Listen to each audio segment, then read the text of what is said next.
Good morning student. अभी बच्चों ने अपना 12th क्लियर किया है, पीसीबी फिजिक्स केमिस्ट्री बायो से क्लियर किया है। Now they are planning to do MBBS का प्लान कर रहे हैं। नीट का एग्जाम उन्होंने दिया है, तो मैं थोड़ा सा डिस्कस करने वाला हूं। बहुत सारी यूनिवर्सिटीज मिलेंगी आपको, इंडिया में भी है और आउट ऑफ इंडिया भी है, बट कुछ ऐसे स्टूडेंट्स होंगे जो मिडिल क्लास फैमिली से हैं, और इंडिया में बहुत सारी ऐसी यूनिवर्सिटीज हैं जिनका बजट बहुत हाई है और वो चाहते हैं कि हमको कम बजट में पूरा एमबीबीएस कंप्लीट करना है, लीगल, सब कुछ लीगल, सारे एफिलिएशन सारे अप्रूवल के साथ करने हैं। तो अपन इसको डिटेल में डिस्कस करेंगे। तो today will discuss MBBS from Kyrgyzstan. तो सारा डिस्कस करने वाले, क्या क्या डिस्कस करेंगे? अफोर्डेबल ट्यूशन फीस कितना पड़ेगा, नेशनल मेडिकल कमीशन से अप्रूव्ड यूनिवर्सिटीज कौन कौन सी है किर्गिस्तान में, वो डिस्कस करेंगे। कोई डोनेशन नहीं देना है, अगर कोई आपसे 1 रुपया डोनेशन मांग रहा है तो वो नहीं देना है। कोई कैप्शन फीस नहीं देना है आपको। पूरा का पूरा इंग्लिश मीडियम में होगा, किर्गिस्तान की कोई लैंग्वेज नहीं होगी, इंग्लिश मीडियम में आपको कंप्लीट करना है। ग्लोबली रिकॉग्नाइज होगा, आप कहीं पे भी कहीं से भी अपना जो एमबीबीएस का प्रैक्टिस है, डॉक्टर का प्रैक्टिस है, वो कर सकते हैं। स्टूडेंट्स के लिए 100% सेफ और बहुत अच्छा एनवायरनमेंट मिलेगा आपको। थोड़ा सा मेरे बारे में बताया, तो मैं क्लासेस लेता हूँ और ये मेरी क्लासेस मिलेगी, मैं ऑनलाइन ऑफलाइन रिकॉर्डेड तीनों मोड से लेता हूँ। मैं मुंबई में पढ़ा रहा हूँ, मैं दिल्ली जयपुर में पढ़ा रहा हूँ, इसके अलावा राइटर भी हूँ, बहुत सालों से मैं बुक्स भी लिख रहा हूँ। अब अपन डिटेल में डिस्कस करने वाले हैं। अगर मैं एलिजिबिलिटी की बात करता हूं, तो जो एलिजिबिलिटी रिक्वायरमेंट है वो क्या क्या है? बच्चे का 12th क्लियर होना चाहिए, पीसीबी फिजिक्स केमिस्ट्री बायो से होना चाहिए। मिनिमम रिक्वायरमेंट है 50%, अगर बच्चे का 50% से कम है जनरल कैटेगरी में तो एमबीबीएस नहीं कर सकता है, और 40% चाहिए रिजर्व कैटेगरी के लिए। नीट का एग्जाम कंपलसरी है, नीट के एग्जाम में जो वैलिड स्कोर होना चाहिए उसका होना चाहिए। 2023, 24, 25 2023 का बच्चा भी स्कोर कार्ड वैलिड है, वो भी कर सकता है, 24 का भी कर सकता है, 25 का भी कर सकता है। और नीट एलिजिबल कैंडिडेट होना चाहिए इन तीनों के अंदर, किसी भी ईयर में अगर आपका एलिजिबिलिटी है तो काउंट हो जाएगा। और बच्चे का जो एज होना चाहिए वो 17 ईयर्स, 17 साल का कंप्लीट होना चाहिए उसको 31 दिसंबर 2025 तक। अगर उससे छोटा है तो he is not eligible for NEET MBBS. अगर मैं यहाँ पे बात करता हूँ एमबीबीएस का कोर्स डिटेल का बात करता हूँ, 5.5 साल का कोर्स है, उसमें 1 ईयर का इंटर्नशिप इंक्लूड है, मतलब 4.5 साल का कोर्स होगा और 1 साल का आपका इंटर्नशिप होगा। इंग्लिश मीडियम है प्रॉपर, और नेशनल मेडिकल कमीशन से अप्रूव्ड है, और सारे रूल्स एंड रेगुलेशन वो फॉलो करते हैं। और इंटर्नशिप भी जो आपको करनी होगी वो भी किर्गिस्तान के अंदर ही करनी होगी। अगर मैं डॉक्यूमेंट्स की बात करता हूं, तो बच्चे को 10th का 12th का मार्कशीट चाहिएगा, नीट का स्कोर कार्ड चाहिएगा, वैलिड स्कोर कार्ड, उसके पास वैलिड पासपोर्ट होना चाहिए, फोटोग्राफ्स 8 से 10 फोटोग्राफ चाहिए, डेट ऑफ बर्थ का जो सर्टिफिकेट है वो चाहिए, मेडिकल फिटनेस का लिए और एचआईवी वगैरह टेस्ट वगैरह सब करवाएगा वो, और एडमिशन लेटर जो सबसे इंपॉर्टेंट है, जो कॉलेज से आपको मिलने वाला है, जहां पे आप एडमिशन लेने वाले हैं, वो चाहिए। वीजा होना चाहिए आपके पास और ट्रैवलिंग इंश्योरेंस होना चाहिए, ये सारी चीजें चाहिए। एमबीबीएस कंप्लीट होने के बाद में अगर वो स्टूडेंट इंडिया में आके प्रैक्टिस करना चाहते हैं तो उसको foreign medical graduate exam clear करना पड़ेगा।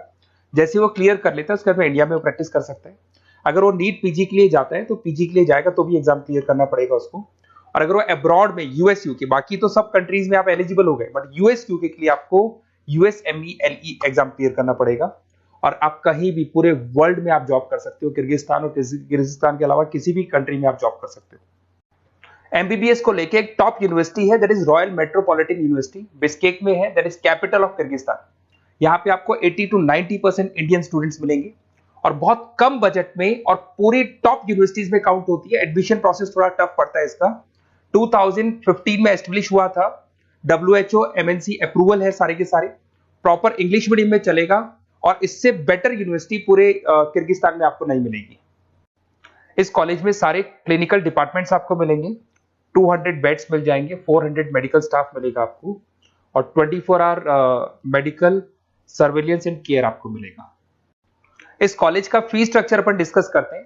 $3500 फर्स्ट ईयर में लगेगा, 1000 आपका एडमिशन फीस है, 800 आपका प्रोसेसिंग फीस है, 2000 आपका हॉस्टल मेस का लगेगा। टोटल मिला के अगर इंडियन करेंसी में देखें तो 6 लाख के आसपास आपका फर्स्ट ईयर का पड़ने वाला है। और वो डिपेंड करता है करेंसी में, अगर वेरिएशन होगा तो अमाउंट चेंज होगा, डॉलर चेंज नहीं होंगे बट रुपीज चेंज होंगे। उसके बाद में आपका 3rd सेमेस्टर से लेके 11th सेमेस्टर तक जो 9 इंस्टॉलमेंट्स आपकी जानी है वो जाएगी $1750। इंडियन करेंसी में अगर आप देखेंगे तो 148750 आपका बनने वाला है, दैट इज 1,48,000 बनेगा। टोटल मिला के आपका जो कंप्लीट बजट आएगा वो 19 लाख रुपीज आएगा। तो 19,59,000 राउंड फिगर में 20 लाख के आसपास मान लू, तो पूरा का पूरा कंप्लीट आपका एमबीबीएस 20 लाख में हो जाएगा। ये जो प्रोसेसिंग फीस $800 आपको $800 दिया जा रहा है, इसके अंदर आपका इमिग्रेशन लेटर हो गया, रेक्टर ऑर्डर हो गया, एडमिशन लेटर हो गया, ट्रेवलिंग इंश्योरेंस हो गया, मेडिकल इंश्योरेंस हो गया, डीओसी हो गया, आपका वीजा प्रोसेस हो गया, एयर टिकट हो गया, एयर पिकअप हो गया, आपका हॉस्टल लेटर हो गया, फॉरेक्स कार्ड हो गया, इमिग्रेशन डॉक्यूमेंट हो गया, और वन साइड का आपका जो एयर फेयर है वो भी इसमें इंक्लूड रहेगा। अगर मैं कॉलेज टूर की बात करूं तो यहाँ पे सारे आपको इंडियन स्टूडेंट्स मिलने वाले हैं, 80% इंडियंस मिलेंगे आपको यहाँ पे। देखिए आपको यहाँ पे हॉस्टल दिखाई दे रहा होगा, मेस में भी आपको इंडियंस मिलेंगे यहाँ पे, और कॉन्वोकेशन आपको दिखाई दे रहा होगा एट द टाइम जब डिग्री मिलता है, तो वो सारी चीजें मिलेंगी। और अगर आपको कुछ भी डाउट है तो आप इस नंबर पे व्हाट्सअप करें, मैं आपसे डिटेल में डिस्कस करूंगा। और साथ के साथ मैं आपको सारे वीडियोस जो भी वहाँ स्टूडेंट्स पढ़ रहे हैं उनके वीडियोस बनाए हुए हैं, वो वीडियोस मैं आपको शेयर कर रहा हूँ, तो वो आगे वीडियो में कंटिन्यू हो जाएंगे।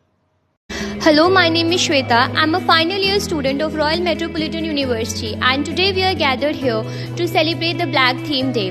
As it's our final semester, it's kind of mixed emotion. We are very excited as well as it's a roller coaster of emotion. So I'd like to wish every mate of me a good luck. Thank you.